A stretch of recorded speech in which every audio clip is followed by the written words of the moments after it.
Assalamualaikum warahmatullahi wabarakatuh. Bagaimana keadaan kalian? Semoga kalian dalam keadaan sehat dan senantiasa dalam lindungan Allah Subhanahu wa Ta'ala.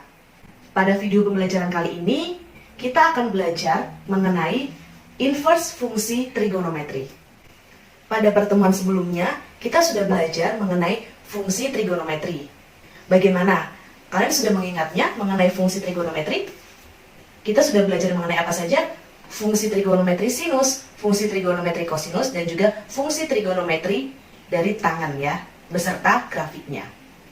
Oke, Ibu akan mengulas sedikit ya mengenai pembelajaran pada pertemuan sebelumnya. Nah, coba, grafik fungsi ini, itu merupakan grafik fungsi apa?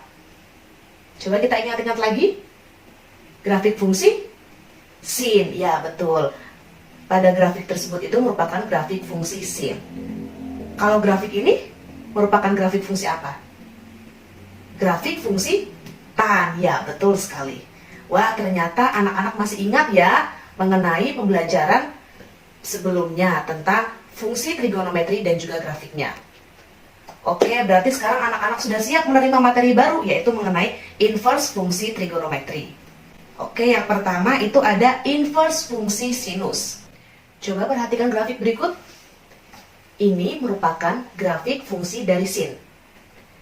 Grafik fungsi pada sin, ya, itu tidak bisa mempunyai inverse dikarenakan fungsi tersebut itu bukan merupakan fungsi satu-satu. Nah, coba perhatikan pada gambar berikut ini. Ya, bedanya apa coba? Sama-sama pada grafik fungsi sin.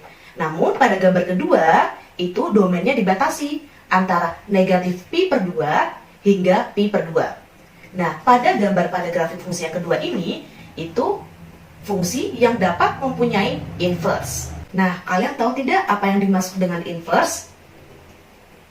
Inverse fungsi adalah suatu kebalikan dari fungsi asalnya, ya. Jadi nilainya itu berkebalikan dari fungsi asalnya.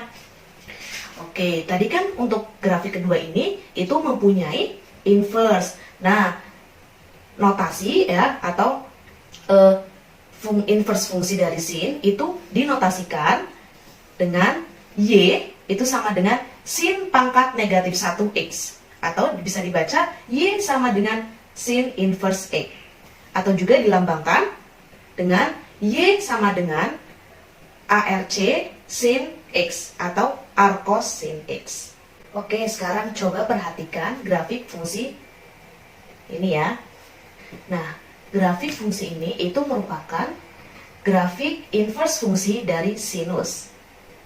Bisa dilihat bahwa y sama dengan sin inverse x itu domainnya itu interval tertutup pada negatif 1 sampai 1. Ya, betul. Dan untuk range-nya atau daerah hasilnya itu interval tertutup pada negatif pi per 2 sampai pi per 2.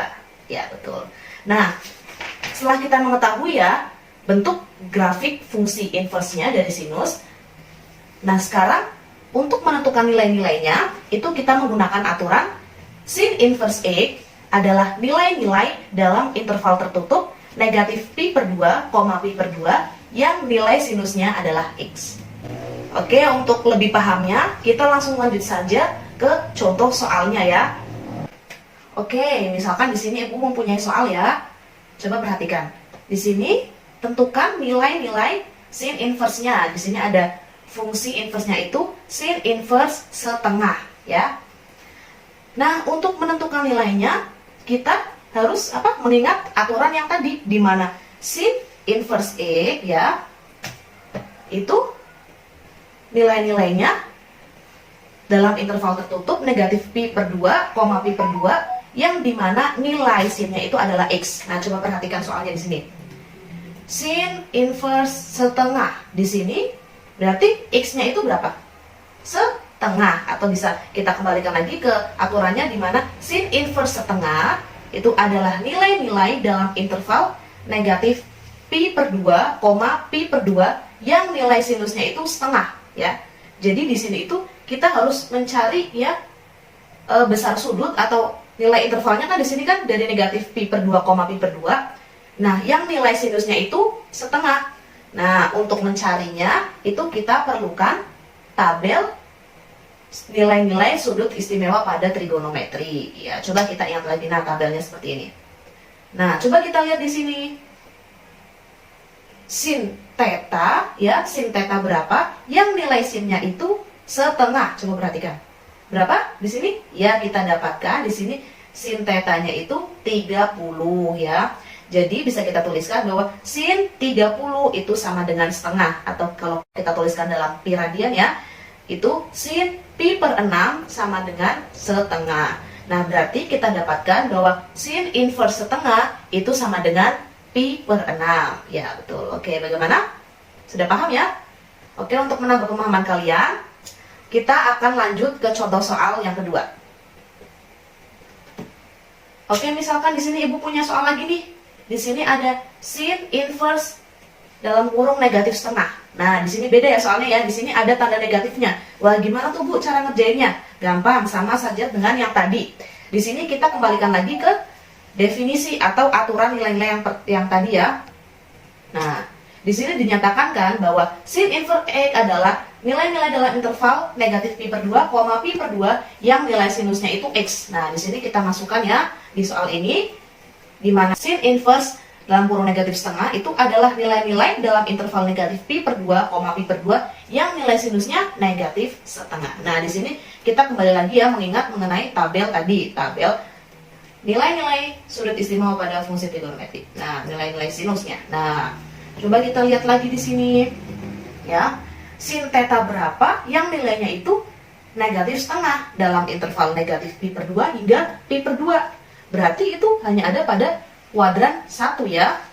Dan untuk nilai negatif pada kuadran 1 juga. Nah, berarti kan sin theta sama dengan negatif setengah ya. Atau bisa jadi kita tuliskan itu sama saja dengan negatif sin theta itu sama dengan negatif setengah. Nah, kita cari lagi. Berapa ya tadi ya sinus theta yang hasilnya itu setengah? Berapa? 30 ya, betul. Nah, di sini kan sedangkan nilainya negatif setengah, itu bagaimana Bu? Nah, tinggal kita masukkan saja negatifnya di sini ya. Tanda negatif itu bisa kita tuliskan di depan sinnya sama saja. Jadi untuk negatif sin theta sama dengan negatif setengah, itu tetanya itu sebesar 30 atau pi per 6. Jadi bisa kita tuliskan negatif sin pi per 6 sama dengan negatif setengah. Jadi kita dapatkan bahwa sin inverse dari negatif setengah itu sama dengan negatif pi per 6. Nah, bagaimana? Kalian sudah mengerti ya bagaimana cara menentukan nilai dari sin inverse A. Selanjutnya, di sini kita akan mempelajari lagi mengenai komposisi dari fungsi ya. Dalam fungsi kan ada komposisi ya. Nah, di sini misalkan ya, jika ada f ya dan f inverse itu pasangan fungsi yang saling inverse, maka berlaku hubungan f bundaran f inverse x itu sama dengan x, atau f dikali f inverse x itu sama dengan x. Untuk setiap x-nya itu dalam domain f inverse. Nah, jika yang di depannya itu f inverse itu gimana Bu? Nah, jika ada f inverse bundaran f x itu sama dengan x, atau f inverse dikali fx itu sama dengan x untuk setiap x-nya dalam domain f.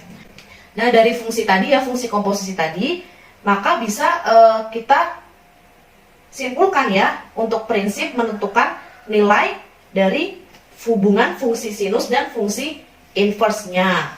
Nah, untuk prinsipnya yang pertama itu ada sin dikali sin inverse x itu sama dengan x untuk semua x dalam interval tertutup negatif 1,1. Nah, untuk yang prinsip keduanya itu didapatkan sin inverse dikali sin e itu sama dengan x untuk semua x dalam interval tertutup negatif pi per 2, pi per 2. Nah, untuk memperjelasnya kita langsung lanjut saja ke contoh soalnya. Di sini Ibu ada contoh soal yang pertama itu sin inverse dikali sin pi per 4. Nah, bagaimana cara mengerjakannya? Kita lihat ini tipenya itu berarti pada prinsip berapa? Dari prinsip komposisi fungsi. Prinsip kedua, ya betul, prinsip kedua. Dimana prinsip kedua itu berbunyi sin inverse dikali sin x itu sama dengan x. Dimana untuk semua x-nya itu dalam interval negatif pi per 2, pi per 2. Nah, kita jawab ya. Nah, tadi ya, karena sin inverse dikali sin x itu sama dengan x ya, maka kita dapatkan dari soal ya, kita dapatkan jawabannya itu sin inverse dikali sin pi per 4 itu sama dengan pi per 4. Nah, bagaimana? Mudah kan? Oke, pasti mudah. Sekarang lanjut lagi ya ke contoh soal yang kedua. Nah, di sini Ibu ada contoh soal sin inverse dikali sin negatif pi per 3. Nah, ini merupakan tipe dari prinsip keberapa? Kedua. Ya, masih pada tipe prinsip yang kedua. Tapi di sini kok sinnya kok negatif X, Bu? Itu bagaimana? Nah, oke, kita akan bahas ya. Pada prinsip kedua itu menyatakan bahwa sin inverse dikali sin X itu sama dengan X. Nah, maka dari soal itu, soalnya apa? Sin inverse dikali sin negatif pi per 3 itu sama dengan, berarti kita dapatkan X-nya itu berapa? Negatif pi per 3 ya. Jadi jawabannya itu untuk sin inverse dikali sin negatif pi per 3 itu sama dengan negatif pi per 3. Bagaimana?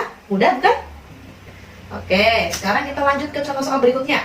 Di sini ada sin dikali sin inverse 2. Nah, ini tipe yang keberapa? Tipe pertama, ya betul. Nah, untuk tipe pertama tadi berbunyi apa prinsipnya? Sin dikali sin inverse X itu sama dengan X. Dimana untuk semua X-nya itu dalam interval negatif 1,1. Oke. Di sini kan soalnya sin sin dikali sin inverse 2 itu sama dengan berapa? Di sini X-nya itu berarti menyatakan berapa? Menyatakan 2. Nah, sedangkan di sini X-nya itu terbatas ya, atau dalam interval negatif 1,1. Nah, di sini angka 2 masuk tidak dalam interval tersebut? Masuk tidak? Tidak, ya betul, tidak masuk. Nah, makanya nilai sin dikali sin inverse 2 itu tidak memiliki nilai, karena X-nya hanya terbatas dalam interval negatif 1,1. Bagaimana? Dapat dipahami? Oke, lanjut ke contoh soal berikutnya. Di sini Ibu punya contoh soal lagi, sin dikali sin inverse negatif 1 per akar 5. Wah, ini ada akar-akaran, gimana tuh ngerjainnya? Mudah, tetap ya. Kita lihat dulu ini tipe berapa? Tipe prinsip ke-1, dimana menyatakan bahwa sin dikali sin inverse X itu sama dengan X untuk semua X-nya dalam interval negatif 1,1. Jadi di sini X-nya itu menyatakan berapa? Kalau dilihat dalam soal X-nya itu menyatakan negatif 1 per akar 5. Nah, di sini kita cek negatif 1 negatif 1 per akar 5 itu masih dalam interval antara negatif 1,1 tidak? Masih tidak? Masih, ya betul. Nah, jadi X-nya itu menyatakan negatif 1 per akar 5. Nah, sekarang kita rasionalkan dulu ya. Ayo, masih ingat kan cara merasionalkan bentuk akar? Kita kalikan dengan akar 5 per akar 5. Nah, sehingga kita dapatkan hasilnya negatif akar 5 per 5 atau negatif 1/5 akar 5. Bagaimana? Kalian sudah paham mengenai komposisi fungsi dari fungsi sinus dan juga inverse fungsi sinus? Mudah bukan? Oke. Coba Ibu sekarang ada contoh soal lagi nih. Ini mudah sama saja ya. Coba dilihat lagi contoh soalnya. Nah, coba. Ini pakai yang mana ya? Pakai prinsip dasar atau prinsip komposisi fungsi? Prinsip dasarnya, ya betul, karena di sini tidak ada komposisi fungsinya. Loh Bu, ini kok rumit sekali sih Bu? Ya, ini tinggal kita, cara menentukannya itu tinggal kita tentukan dulu ya satu-satu nilai sin inverse-nya, baru nanti kita jumlahkan seperti itu. Coba kita cari satu-satu ya. Di sini ada unsur apa aja? Sin inverse 0. Sin inverse 0 itu sama dengan berapa? 0, ya betul. Nilai sin theta yang sama dengan 0 itu tetanya berapa? 0 ya. Nah, yang kedua di sini ada sin inverse akar 2 per 2, atau bisa dituliskan sin inverse setengah akar 2. Nah, nilai sin berapa? Nilai sin berapa yang nilainya itu setengah akar 2? Berapa? Pi per 2. Ya, untuk mempermudah kalian bisa dengan melihat tabel ya, tabel nilai-nilai sudut istimewa pada trigonometri. Atau mungkin kalian juga harus menghafalnya ya, karena itu yang mudah, seperti nanti kita bisa menentukan polanya seperti itu, bisa kalian hafalkan. Nah, yang ketiga di sini ada fungsi inverse sin akar 3 per 2, atau bisa kita tuliskan sin inverse setengah akar 3. Ya, berapa ini? Sin theta berapa yang nilainya itu setengah akar 3? Berapa? Pi per 3 atau 60. Nah, ini yang terakhir, itu ada fungsi inverse sin inverse setengah. Nilai sin theta berapa yang nilainya itu setengah? Sin pi per 6 atau sin 30. Nah, setelah kita menemukan ya nilai-nilai untuk setiap unsur inverse fungsinya, tinggal kita jumlahkan saja ya. Sama dengan ya 0 ditambah pi per 4 ditambah pi per 3 ditambah pi per 6. tentunya kita harus menyamakan penyebutnya terlebih dahulu. Kita samakan ya, menjadi 12. Oke, kita kalikan ya pembilangnya menjadi 3pi ditambah 4pi ditambah 2pi sama dengan 9pi per 12. Atau bisa kita sederhanakan menjadi 3 per 4pi. Nah, bagaimana? Kalian sudah paham mengenai cara menentukan fungsi inverse atau inverse fungsi dari sin dan juga menentukan nilai dari komposisi fungsi. Bagaimana, sudah paham? Alhamdulillah kalian sudah paham ya. Oke, Ibu cukupkan ya untuk video pembelajaran mengenai inverse fungsi sin. Apabila ada yang ingin kalian tanyakan, silahkan kalian boleh tanyakan di bawah atau di kolom komentar, atau kalian bisa langsung tanyakan kepada Ibu lewat japri ya. Oke, untuk video pembelajaran mengenai inverse fungsi kosinus itu ada di next video. Oke, jangan lupa untuk menonton video lanjutan dari pembelajaran sekarang. Semoga video ini dapat bermanfaat untuk kita semua.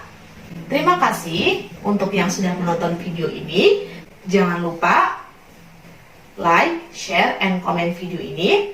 Bye-bye.